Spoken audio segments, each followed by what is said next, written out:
warahmatullahi wabarakatuh. Perkenalkan, nama saya Ligia Adanti dari kelas 2 SID. Nah, di sini saya akan menjelaskan tentang room skillet yang mana yang sering digunakan untuk pada aplikasi Android, terutama di Android Studio yang menggunakan bahasa Kotlin ataupun Java. Nah, pertama itu adalah konsep dari skillet sendiri.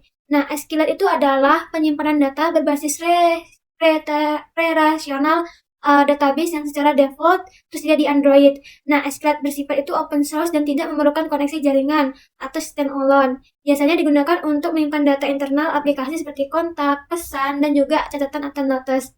Nah, SQL ini mendukung beberapa tipe data dasar, yaitu pertama ada teks yang berupa teks, lalu integer yang berupa angka bulat, dan juga real untuk angka desimal.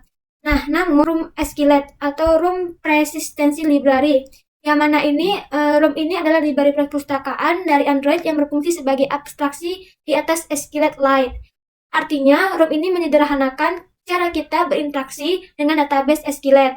Nah, tujuannya itu yang pertama, menyederhanakan penulisan kode untuk akses database, kemudian mengurangi kode boilerplate, kode yang panjang atau berulang-ulang. Nah, biasanya kalau kita menggunakan SQLite itu, dia kodenya bakal panjang dan itu sama-sama saja gitu. Misalkan ada kode select, nah itu kan select kan banyak untuk menampilkan itu. Nah, kok tapi intinya sama aja menampilkan, makanya itu adanya room SQLite ini.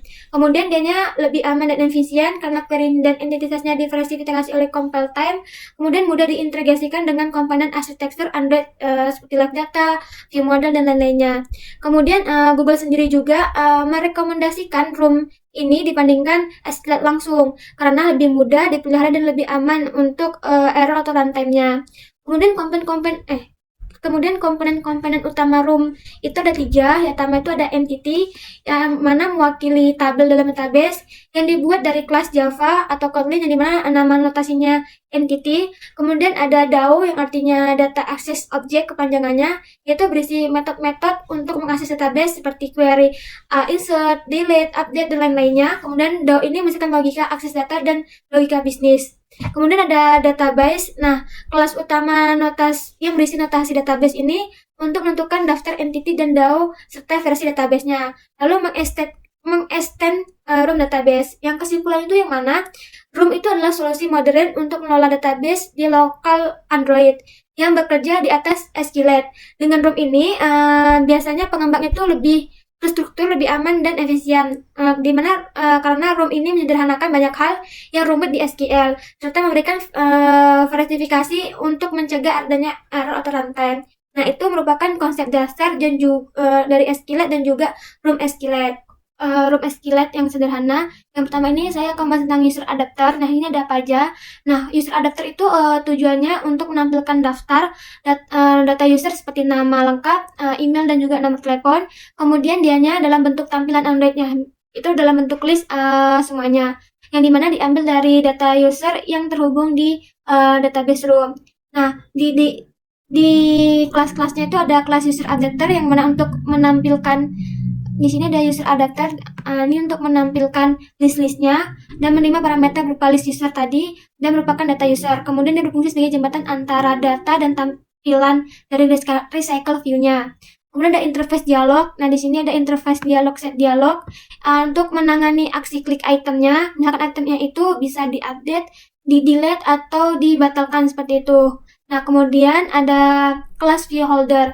Nah, untuk class view holder ini untuk membuat referensi tampilan view untuk setiap item usernya, yaitu yang ada namanya, emailnya, dan juga nomor HP-nya. Kemudian di dalam initnya, bagian ini dianya diset untuk listener untuk klik item yang memanggil metode dialog on click layout position. Bagian ini.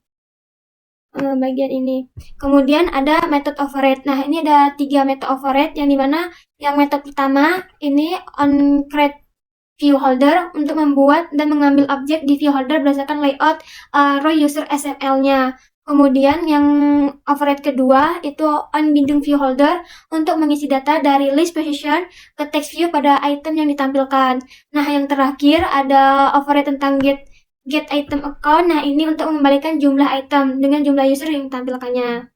Nah, ini bagian user yang bisa menambah atau mengupdate data. Yang intinya user yang mengisi data tersebut. Nah, editor activity ini secara garis besar adalah untuk menambah atau mengedit data user ke dalam database roomnya. Data yang dikelola itu adalah full name, email, dan juga phone atau nomor handphone. Nah, di sini ada namanya private let int for binding activity editor binding, yang dimana dia tuh menggunakan view binding untuk mengakses elemen layout aktivitas editor XML. Nah, ini kan editor activity ini ada layout overlay-nya yaitu editor XML-nya yang secara langsung tanpa adanya view find view by-nya.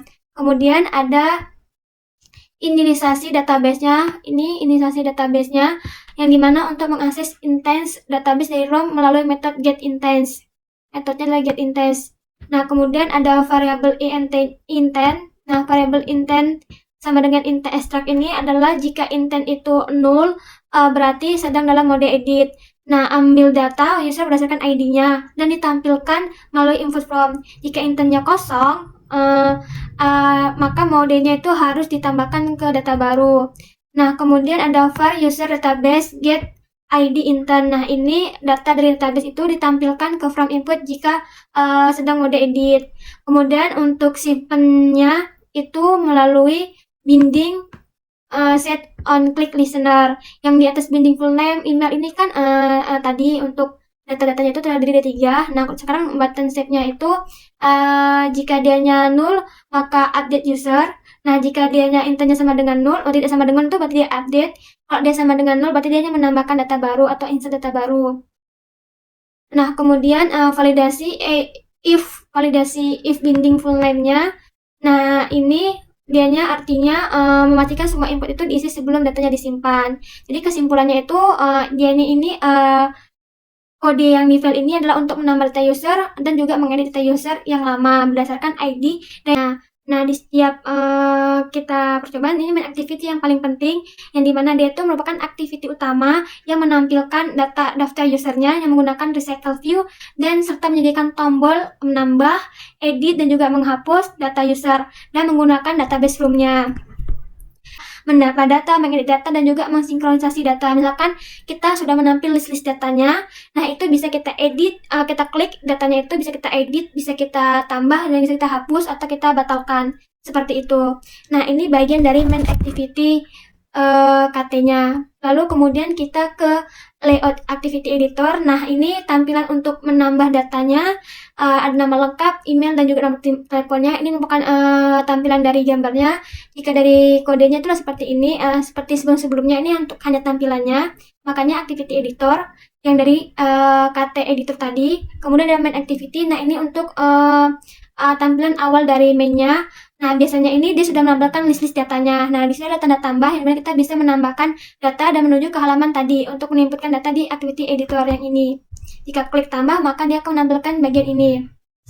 Kemudian di sini ada row user, hasil codingannya. Kita coba jalankan, kita klik tambah.